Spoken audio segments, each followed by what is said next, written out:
دھرتی وائس کے دوستوں السلام علیکم۔ معزز سامعین، خلیفہ ہارون رشید کے دور میں ایک بہت بڑا قحط پڑ گیا۔ اس قحط کے اثرات سمرقند سے لے کر بغداد تک اور کوفر سے لے کر مراکش تک ظاہر ہونے لگے۔ ہارون رشید نے اس قحط سے نمٹنے کے لیے تمام تدبیریں آزما لیں۔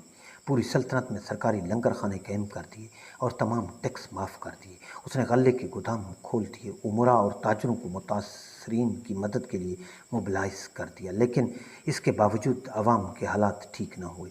ایک رات ہارون رشید شدید ٹینشن میں تھا، اسے نیند نہیں آ رہی تھی۔ ٹینشن کے اس عالم میں اس نے اپنے وزیر یحییٰ بن خالد کو طلب کیا۔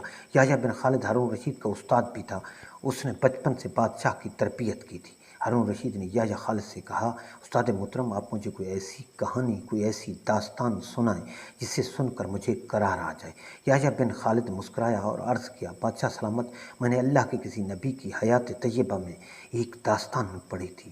یہ داستان مقدر، قسمت اور اللہ کی رضا کی سب سے بڑی اور شاندار تشریح ہے۔ اگر آپ کی اجازت ہو تو وہ میں داستان آپ کو سناؤں؟ بادشاہ نے بے چینی سے کہا، استاد جی فرمائیے، میری جان حلق میں اٹک رہی ہے۔ یحییٰ خالد نے عرض کیا، کسی جنگل میں ایک بندریہ سفر کے لیے روانہ ہونے لگی۔ اس کا ایک بچہ تھا، وہ بچے کو ساتھ نہیں لے جا سکتی تھی، چنانچہ وہ شیر کے پاس گئی اور اس سے عرض کیا، جناب آپ جنگل کے بادشاہ ہیں، میں سفر پر روانہ ہونے لگی ہوں، میری خواہش ہے کہ آپ میرے بچے کی حفاظت اپنے ذمہ لے لیں۔ شیر نے حامی بھر لی، بندریہ نے اپنا بچہ شیر کے حوالے کر دیا۔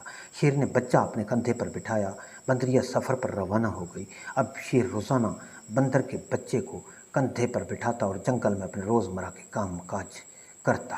ایک دن وہ جنگل میں گھوم رہا تھا کہ اچانک آسمان سے ایک چیل نے غوطہ لگایا اور وہ شیر کے قریب پہنچی، بندریہ کا بچہ اٹھایا اور اسے لے کر آسمان میں گم ہو گئی۔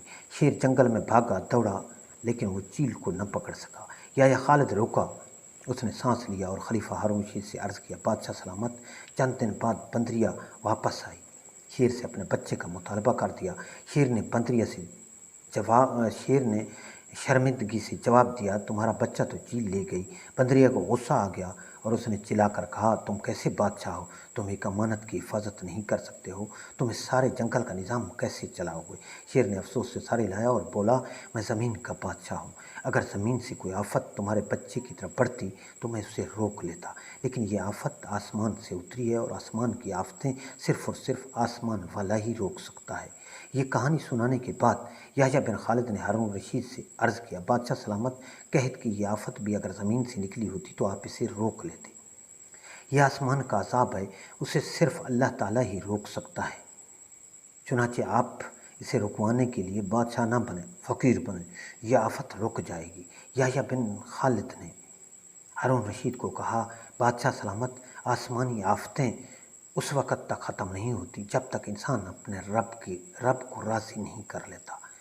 آپ اس آفت کا مقابلہ بادشاہ بن کر نہیں کر سکیں گے، چنانچہ آپ فقیر بن جائیے، اللہ کے حضور گر جائیے، اس سے توبہ کیجیے اور اس سے مدد مانگیے۔ دنیا کے تمام مسائل اور ان کے حل کے درمیان صرف اتنا فاصلہ ہے جتنا ماتھا اور جائے نماز میں ہوتا ہے، لیکن افسوس، ہم اپنے مسائل کے حل کے لیے 7 سمندر پار تو جا سکتے ہیں، لیکن ماتھے اور جائے نماز کے درمیان موجود چند انچ کا فاصلہ طے نہیں کر سکتے۔